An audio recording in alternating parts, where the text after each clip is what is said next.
आप लोग कभी अपनी दादी नानी की कहानियों में जरूर खोए होंगे। क्या उनका स्नेह और सादगी आपको भी याद आती है? हेलो फ्रेंड्स, आप देख रहे हैं द ग्रामर एज। आज हम लेकर आए हैं क्लास 11 की बुक हॉर्नबिल के first chapter the portrait of a lady, जिसे लिखा है महान लेखक खुशवंत सिंह ने। उनकी लेखनी सरल होते हुए भी भावनाओं से भरपूर होती है, जो पाठकों को गहरे तक छू जाती है। तो आइए इस अध्याय की कहानी को एक नए और रोचक अंदाज में समझते हैं। मेरी दादी, जैसे हर किसी की दादी होती हैं, एक बुजुर्ग महिला थी।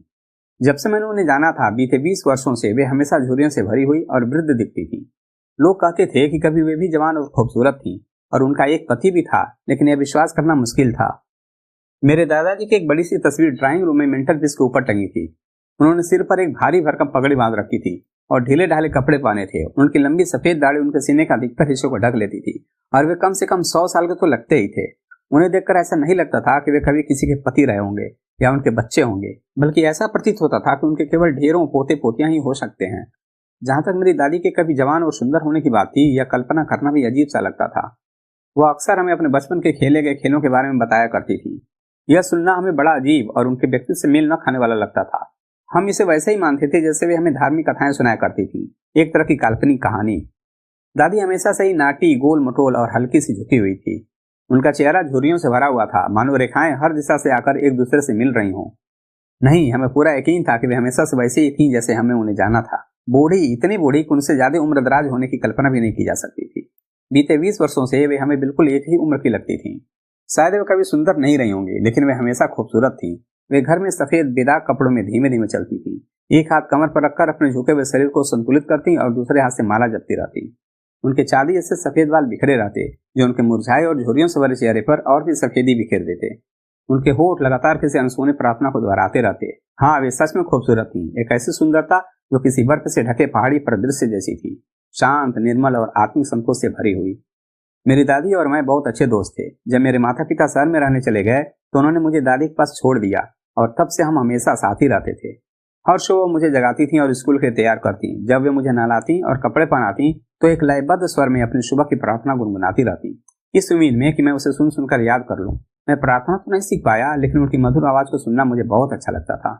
इसके बाद दादी मेरी लकड़ी की पटरी लेकर आती, जिसे उन्होंने पहले ही धोकर पीली खड़िया से लीपा होता।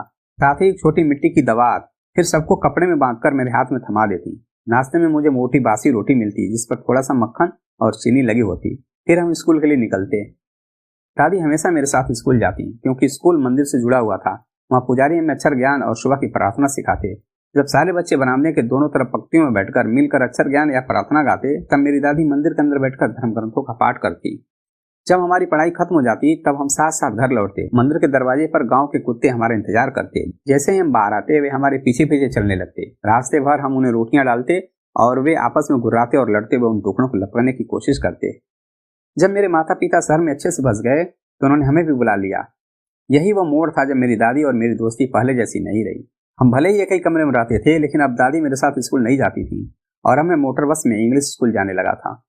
शहर की गलियों में गांव की तरह कुत्ते नहीं थे, इसलिए दादी ने अब आंगन में बैठकर गौरैयों को दाना डालना शुरू कर दिया। समय के साथ हम एक दूसरे के साथ अब कम समय बिताने लगे। कुछ समय तक वे मुझे सुबह सुबह जगाती और स्कूल के लिए तैयार करती, लेकिन धीरे धीरे वो भी कम हो गया। जब मैं स्कूल से लौटता तो वो मुझसे पूछती थी कि आज मैंने क्या सीखा। मैं उन्हें अंग्रेजी के कुछ शब्द, पश्चिमी विज्ञान का सिद्धांत और नई नई बातें बताता। गुरुत्वाकर्षण का नियम, आर्किमिडीज का सिद्धांत, पृथ्वी का गोल होना वगैरह। लेकिन यह सब सुनकर वे खुश होने के बजाय निराश हो जाती थी। दादी मेरे पाठों में मेरी कोई मदद नहीं कर सकती थी। वे अंग्रेजी स्कूल में पढ़ाई जाने वाली बातों पर विश्वास नहीं करती थी और इस बात से दुखी थी कि मानो तो भगवान के बारे में कुछ सिखाया जाता था और न ही धर्म ग्रंथों की शिक्षा दी जाती थी। एक दिन मैंने उन्हें बताया कि हमें अब संगीत की शिक्षा भी दी जाएगी। यह सुनकर वे बहुत परेशान हो गईं। उनके लिए संगीत का संबंध केवल नाच गाने वालों और भिखारियों से था। वे इसे सभ्य लोगों के लिए उपयुक्त नहीं मानती थी। उन्होंने कुछ कहा तो नहीं, लेकिन उनकी चुप्पी ही उनके विरोध का संकेत थी। इसके बाद वे मुझसे बहुत कम बात करने लगी। जब मैं यूनिवर्सिटी जाने लगा तो मुझे अपना अलग कमरा दे दिया गया।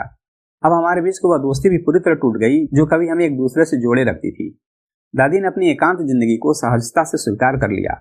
अब वे शायद ही चरखे से उठकर किसी से बात करती। सूरज निकलने से लेकर सूरज डूबने तक वे अपने चरखे के पास ही बैठी रहती, सूत काटती और लगातार प्रार्थनाएं बुदबुदाती। सिर्फ दोपहर में वे थोड़ा सा आराम करती, जब वे गौरैयों को दाना खिलाने के लिए बैठती। बरामदे में बैठकर वे रोटियों को छोटे छोटे टुकड़े में तोड़ती और देखते ही देखते सैकड़ों चिड़ियां उनके चारों तरफ जुड़ जाती। चारों तरफ चहचहाट का शोर मच जाता। कुछ उनकी गोद में बैठ जाती, कुछ कंधे पर और कुछ तो सिर पर भी आकर टिक जाती। दादी बस मुस्कुराती, लेकिन कभी उन्हें उड़ाने की कोशिश नहीं करती। यह उनके दिन का सबसे सुखद आधा घंटा होता था। जब मैंने विदेश जाकर आगे की पढ़ाई करने का फैसला किया तो मुझे यकीन था कि दादी उदास हो जाएंगी। मैं पूरे 5 साल के लिए दूर जाने वाला था और उनकी उम्र को देखते हुए कुछ भी निश्चित नहीं किया जा सकता था, लेकिन दादी को सब पता था। उन्होंने न तो कोई भावना व्यक्त की और न ही कोई उदासी दिखाई। वे मुझे स्टेशन छोड़ने आई, लेकिन पूरे समय चुप रहीं। उनके होठ धीमे धीमे प्रार्थना बुदबुदा रहे थे। उनकी उंगलियां माला के मनकों में व्यस्त थीं। जाने से पहले उन्होंने बस चुपचाप मेरा माथा चूमा और जब मैं रवाना हुआ तो उनके होठों की वह गीली छाप मुझे आखिरी स्पर्श की तरह लगी। लेकिन ऐसा नहीं था। जब 5 साल बाद मैं वापस लौटा तो स्टेशन पर वे मुझे लेने आई। उन्हें देखकर ऐसा लगा जैसे इन वर्षों में वे एक दिन भी बूढ़ी नहीं हुई थी। दादी के पास अब भी शब्दों के लिए समय नहीं था। जब उन्होंने मुझे अपनी बाहों में भरा तो मैं उनके होठों से धीमी धीमी प्रार्थना की आवाज सुन सकता था। मेरे लौटने के पहले ही दिन उनकी सबसे खुशहाल घड़ियां उन्हीं गौरैयों के साथ बीती, जिन्हें वे पहले से भी ज्यादा देर तक खिलाती रहीं और प्यार भी डांट फटकार भी देती रहीं। शाम होते ही उनके व्यवहार में अचानक बदलाव आ गया। उन्होंने प्रार्थना नहीं की, बल्कि उन्होंने पड़ोस की महिलाओं को बुलाया, एक पुराना ढोल मंगवाया और गाना शुरू कर दिया। कई घंटों तक वे उस पुराने ढीले पड़ चुके ढोल को बजाती रहीं और योद्धाओं की घर वापसी के गीत गाती रहीं। हमें उन्हें मनाकर रुकने के लिए कहना पड़ा ताकि वे अधिक थक न जाएं। यह पहली बार था जब मैंने उन्हें बिना प्रार्थना किए देखा था। अगली सुबह दादी बीमार पड़ गई। यह हल्का बुखार था और डॉक्टर ने कहा कि चिंता की कोई बात नहीं है, जल्द ठीक हो जाएगा। लेकिन दादी कुछ और ही सोच रही थी।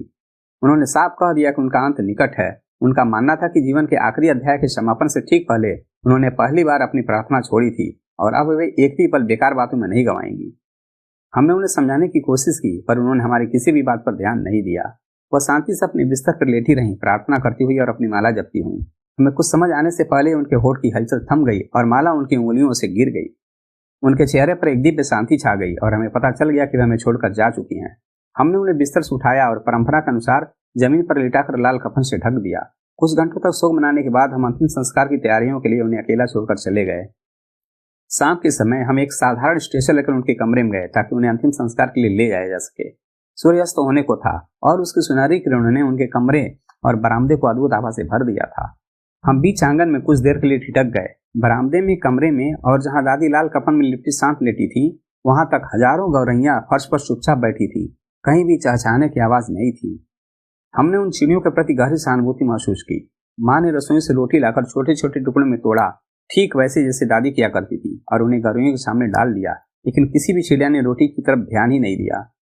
जब हम दादी को अंतिम विदाई देने के लिए उनके पार्थिव शरीर को लेकर निकले तो वे चिड़ियां भी धीरे से उड़ गईं, बिना कोई आवाज किए, बिना कोई हलचल मचाए। अगली सुबह जब सफाई वाला आया तो उसने रोटी के टुकड़ों को झाड़कर कूड़ेदान में डाल दिया। तो यह थी खुशवंत सिंह की the portrait of a lady, एक ऐसी कहानी जो सादगी और जीवन के अनकहे पहलुओं को छू जाती है।